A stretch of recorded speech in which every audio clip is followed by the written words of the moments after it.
La historia que consideraremos en este artículo, en este video, significó en un momento de mi vida que entendiera que podía sentirme amado y valorado por Dios en lugar de sentirme rechazado y humillado por mi pecado. Es mi oración que Dios nos ayude a comprender la verdad del amor y sacrificio que Él hizo por nosotros, para garantizar que nos gocemos en su promesa de vida eterna y en la esperanza de la herencia que Él ha dispuesto para sus hijos, para nosotros. Así que por favor, acompáñenos acá en un momento con Dios.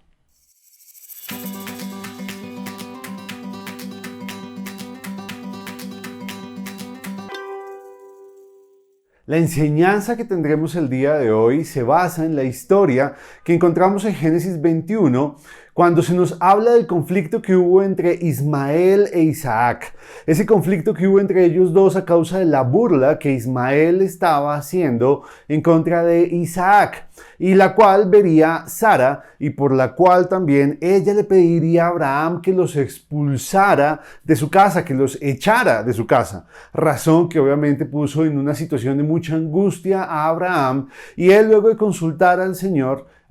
pues él le dirigió a efectivamente atender lo que Sara le estaba diciendo y dejar que Agar e Ismael partieran. Como sabemos, Abraham no tenía herederos a causa de la esterilidad de Sara, pero por el designio de Dios, él recibió la promesa de que en él serían benditas todas las familias de la tierra, tendría un hijo por medio de la cual se multiplicaría su descendencia y conformaría una gran nación. Eso es lo que nos enseña Génesis capítulo 12, versículos 1 al 3. Pero el tiempo pasaba y en medio de una crisis de fe que vivió Sara, pues ella le pidió a Abraham que se uniera a su sierva Agar para tener descendencia. Abraham aceptó y de esa unión nació Ismael, que según el apóstol Pablo nació según la carne, por el esfuerzo humano, según Gálatas 4:23, y no según la promesa que Dios le había hecho a Abraham.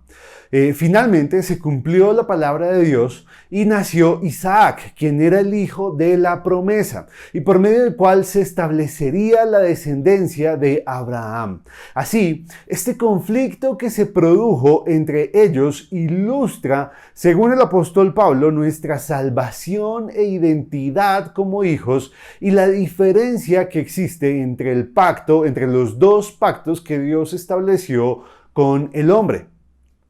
El primer pacto es el de las obras y el segundo es el pacto de gracia, prometiendo en ambos pues la vida eterna de parte de Dios, pero condicionando el primero a las obras humanas y el segundo a la fe en la promesa de un sustituto que cumpliría con la justicia divina, por medio del cual podemos ser perdonados y justificados delante de Dios.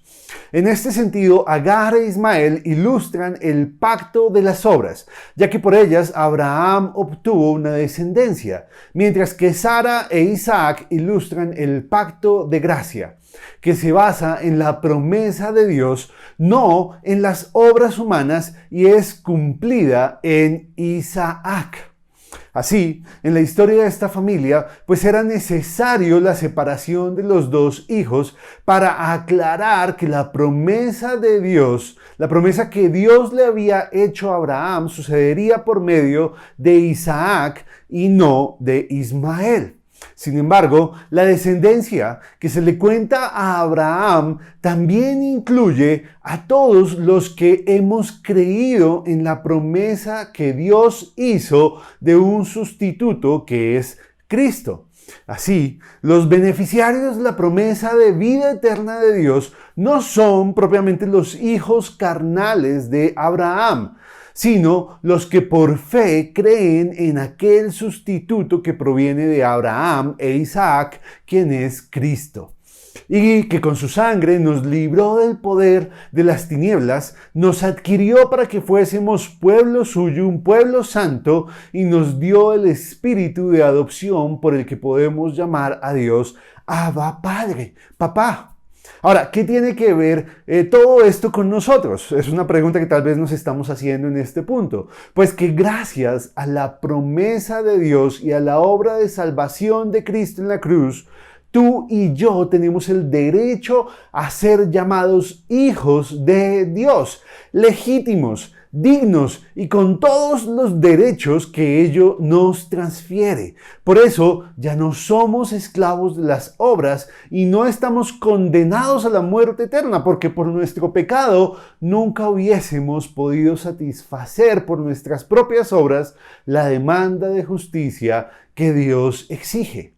Así, los que hemos creído en la promesa a través de Cristo somos hijos amados por Dios, escogidos, salvados por Dios, gozamos del título de coherederos de Cristo y tenemos la esperanza de recibir una herencia incorruptible, incontaminada e inmarcesible y reservada en los cielos para nosotros. Así que todo esto es muy especial, porque esto es el plan de Dios para que pudiésemos ser hijos suyos, para que pudiésemos ser parte de su pueblo, que no propiamente son el pueblo de Israel en un sentido carnal y humano, sino en un sentido espiritual. Y todos nosotros, los que hayamos creído en Cristo como nuestro Salvador personal, somos parte del Israel espiritual, del pueblo santo de Dios, y gozamos de los mismos privilegios y somos coherederos de Cristo porque somos